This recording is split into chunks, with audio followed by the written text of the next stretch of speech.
Oi pessoal, tudo bem com vocês? Chegou o Dia dos Pais e eu pensei em contar hoje pra vocês como que eu lidei com a minha relação com meu pai verdadeiro, já que eu fui criado pela minha mãe. O meu pai me esqueceu, me abandonou, me ignorou e eu tive uma reviravolta nisso tudo, então eu tô com saudade da minha abertura antiga. Eu acho que eu vou botar ela aqui. Fé, ciência, amor, atitude, tudo misturado aqui no YouTube, com a boca aberta, cabelo em pé, bem-vindos ao Marcelo e um café. Curte aí. Bom, como eu falei, eu fui criado pela minha mãe, porque meus pais se separaram quando eu tinha, 4, 5 anos, eu nem me lembro, ou se foi logo que eu nasci, eu não lembro. E a minha mãe disse que o motivo é que ele tinha um problema com vício em bebida, ele era mau, ele prendia ela em casa, deixava ela sozinha e saía beber. Teve briga, teve facada no rosto, minha mãe disse que ficou um dia presa, e eu era pequeno, eu não me lembro de nada disso, então... Mas eles se separaram. E a minha mãe não quis nenhum tipo de pensão. Na verdade, ela queria o mínimo de contato possível com ele, né? Ela queria ficar longe dele. E aí, nos primeiros anos, ele me visitava. Ele ia lá, eu lembro que ele me deu um presente um dia que foi R$2. Nunca me esqueci disso. E aí, um dia eu até fui visitar a casa dele, conhecer a esposa nova que ele tinha arrumado. Só que com o tempo ele foi parando de me visitar, não ligava, eu não tinha mais nenhum contato, até o dia em que eu vi ele passando na rua, na rua da minha casa, ele tava passando, e aí eu vi ele, oi pai, dele, opa, e continuou indo reto, nem olhou pra mim, me ignorou, e ali eu vi que já era. Não é nem que ele me odiava, né? Na verdade ele me ignorava, eu tinha esquecido de mim.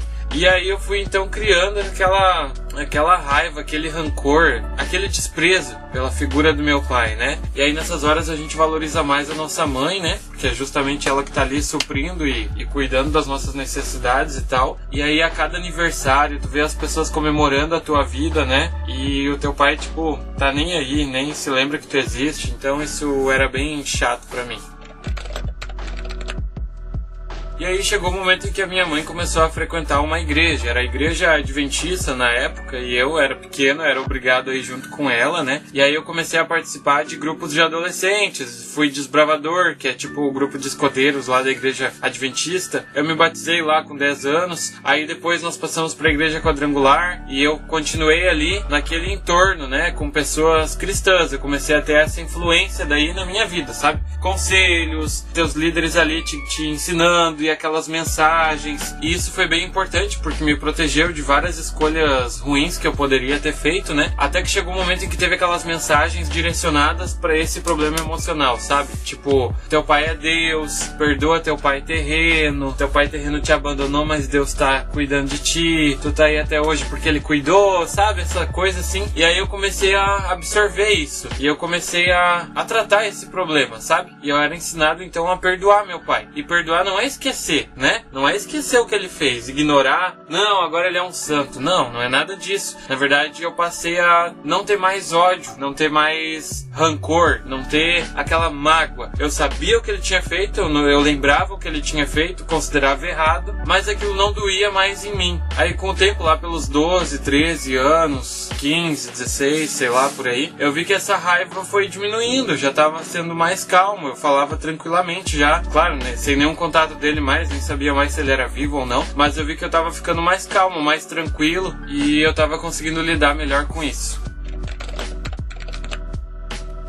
E aí lá no ano de 2012, a minha mãe tinha começado a participar de um projeto na igreja lá com as crianças, numa região do bairro Oeste, e aí ela chegou em casa e falou, mano, achei os teus irmãos, descobri lá, tu tem 3 irmãos, conheci eles lá. E eu fiquei, como assim, cara? Não, isso é mentira, fala sério, tão enganando minha mãe. E aí, ajudando minha mãe um dia no projeto lá, eu conheci eles, o Marcelo, a Michelle, a Angélica, eles tinham de 8 a 12, 13 anos por aí. E aí meu pai tava lá, reencontrei meu pai, a esposa dele, a Márcia. Eu não sabia nem como reagir, assim, se eu ia abraçar ele ou se eu ia ignorar ele. No fim eu tratei como uma pessoa normal, né? Oi, aí, tudo bem? Como vai? E eu comecei a visitar mais eles por causa dos meus irmãos, né? Eu vi que eles estavam muito apertados, eles estavam sem água, estavam sem luz, tinha pouca comida e tal. Meu pai recebia o Bolsa Família e sei lá o que ele fazia com o dinheiro. Eu passei a visitar eles pra tentar ajudar, tentar fazer alguma coisa e tal.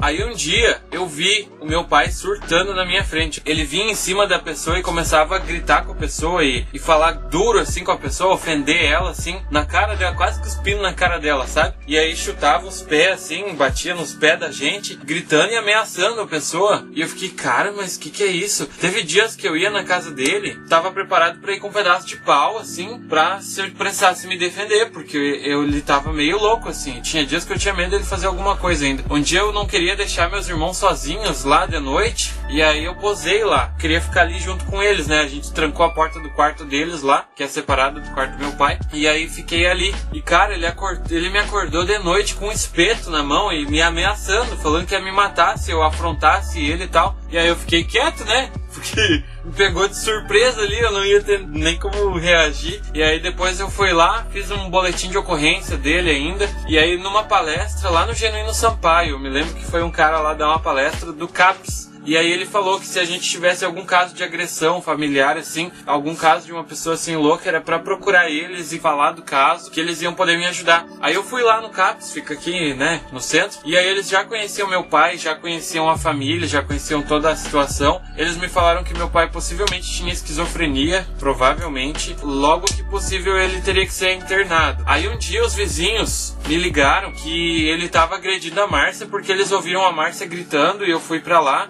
No fim ele não tinha agredido ela, eu acho que ele só ficou oprimindo ali, né? Mas ela gritou, pediu ajuda, e aí deu, sei lá, alguns poucos dias depois, eu combinei com eles que eu ia encontrar o meu pai na rua, eu ia convidar ele pra comer um enroladinho, alguma coisa na padaria, e ele ia aceitar, ele aceita, né? Ele gosta disso, e aí eu ia ligar pro CAPS e eles iam vir com o carro e levar ele. Aí chegou o dia, foi lá na São Luís, isso, eu encontrei ele, convidei ele pra comer um enroladinho, já liguei pro pessoal do CAPS, longe dele, né, saí, liguei, e aí eles vieram com o carro, e sem nenhuma violência, assim, chegaram os dois caras ali, e só falaram, ó, se tu não vir com nós vamos chamar a polícia, tu vai ir com a polícia, vai ser pior ainda, então tu vai ter que ir com nós lá, tomar um remédio e tal, e aí ele foi, levaram ele na UPA, aí deram uma injeção nele, eles me falaram que uma pessoa normal ia dormir com aquela injeção, era um sedativo, né? Ele não dormiu, mas ele se acalmou, assim. E aí internaram ele no Hospital São Pedro e ele ficou um tempo lá.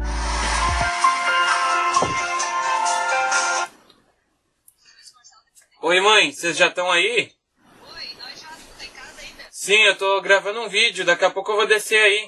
Tá, desce logo, senão vai passar o horário do almoço. Sim, já vai. Eu vou ter que sair agora, porque me ligaram lá. Então eu vou tentar encerrar esse vídeo desse ponto aqui. E aí, se vocês aceitarem, eu vou continuar contando essa história no final de semana que vem, porque tem muita coisa pra contar, eu quero poder partilhar isso com vocês. Muita coisa louca que aconteceu e eu acho que vocês vão gostar. Então a gente se vê na semana que vem, certo? Valeu!